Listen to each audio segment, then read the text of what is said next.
Hello, everybody. Thanks for joining us for another Newsmakers Podcast. I'm Business Management Editor Nicole Krawcke.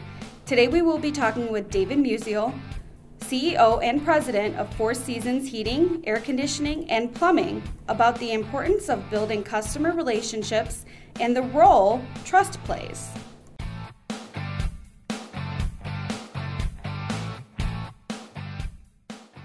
Welcome, Dave, and thanks for joining us today. Thanks for having me. Well, before we get started, can you please introduce yourself to our listeners and share a little bit about your background and Four Seasons Heating, Air Conditioning, and Plumbing? Sure. My background pretty much is in heating and air conditioning. I grew up in the business. My title is CEO and President of the company. A little bit about Four Seasons. We have been a heating and air conditioning contractor for a little over 40 years. And recent to the plumbing industry, probably in the last 4 to 5 years. Okay, well, I wanted to first and foremost offer my congratulations on winning the Better Business Bureau's Torch Award for Marketplace Ethics. That must be really exciting. Yeah, it's a huge accomplishment for our company. It's something that we really think gives us a third-party verification for the type of company and type of ethics and morals that we share with our employees, and that trickles down to how we treat our customers. So what did winning this award mean to you personally? It really meant that all the years of hard work have paid off. We don't want to be the typical, and excuse me for saying this, heating and air conditioning contractor. We want people to have a wonderful experience when they call our company. A lot of times people are very apprehensive. What are they going to experience? What are they going to see? They're scared to invite you into their home. They don't know what to expect.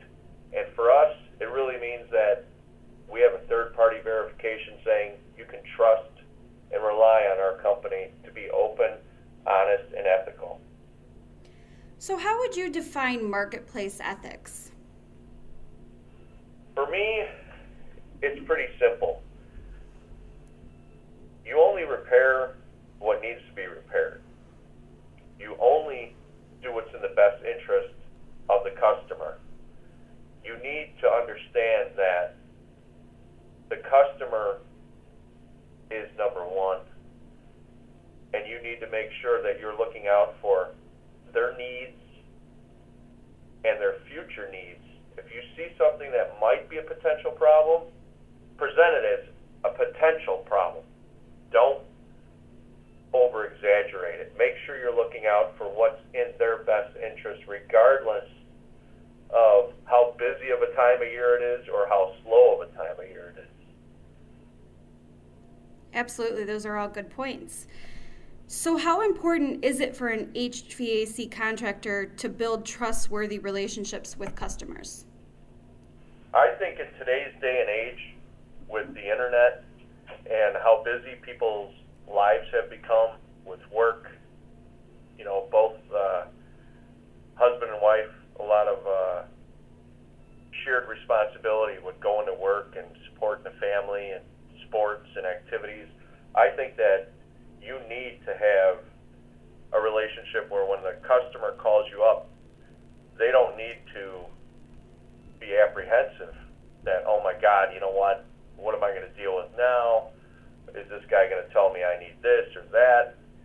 If you have a trust and a strong relationship with your customers that you built by being honest and ethical, they understand that you're always going to come out there with their best interest at heart, and they're going to take that and refer you to their friends and family because they know that they can trust you and they know that they can trust your company.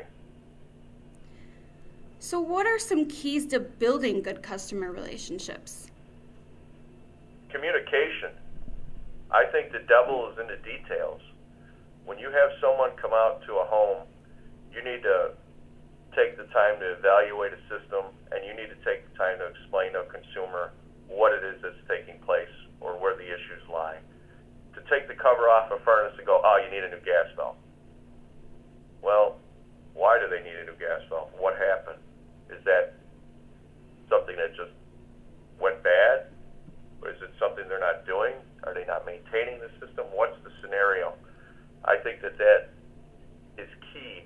is communication. If you don't have the communication with the consumer, you're going to essentially just build a wall. There's already defenses are up. You need to break through that barrier. Okay. Well, how do you handle unsatisfied customers? Of course, we've all had the customer that no matter what you do, you couldn't satisfy them. But for us, the key is listening to them and letting them know that you do hear what they're telling you, and to find a way to have a common ground with that consumer. Maybe you were late for the appointment. Maybe they feel your price was unfair.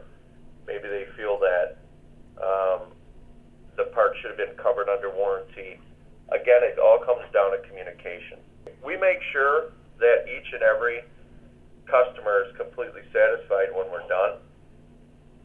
And we want to touch base with them to be certain that they're satisfied. And if they're not, we want to find out why, take that information back to our team, learn from it, and then make the necessary changes and improvements.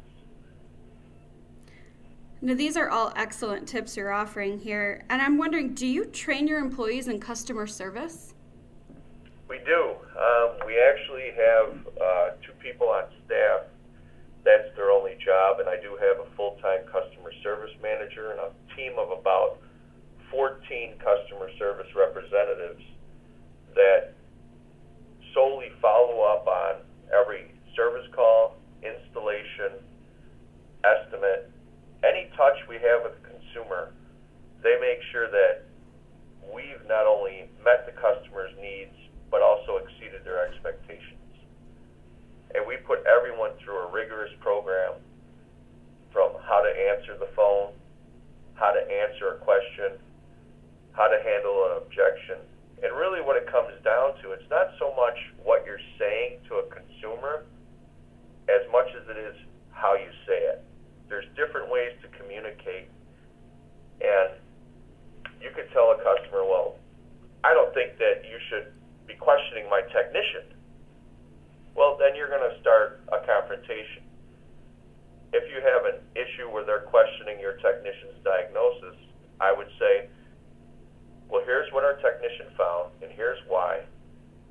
And if I'm going to diffuse the situation, I can always offer, well, I'd be happy to send another technician out there to confirm his diagnosis. Now, that costs a little bit extra money, but I know that this customer at the end of the day is going to be happy with me. And I'm looking for referrals. I'm not looking for a one-time customer. Okay. Well, was there anything else you'd like to say to our listeners today? You know, really, our industry is a difficult industry. We deal with consumers day in and day out. They see different things on the internet. They see exposés on the news. They see a small fragment of the marketplace that gives us all some obstacles that we have to overcome in the home. And I think that if they can build a level of trust with their consumers and show people that they're really out there to do what's in their best interest, that they'll never have a slow day again, regardless of the weather. You know, and I'm just really proud that, you know, in Chicago, we're the only HVAC company to ever win the Better Business Bureau Torch Award, and that's something that has taken us a long time to do, and we're still going to strive to improve. And you know, I'd like to see more companies in our industry across the nation win this award also. I think it says a lot about the good, hard-working folks that are out there like myself. I know there's a lot of us out there, and I'd like to kind of polish our image here and get away from some of the preconceived notions that people have about repair companies. Absolutely. Well, thanks again for joining us, Dave. We really appreciate your time, and we wish you best of luck in the future. Well, thank you very much. Thanks for having me. Well, that concludes this week's Newsmakers Podcast. Thanks for listening today. For more industry news and information, and to listen to more podcasts, visit us at www.achrnews.com.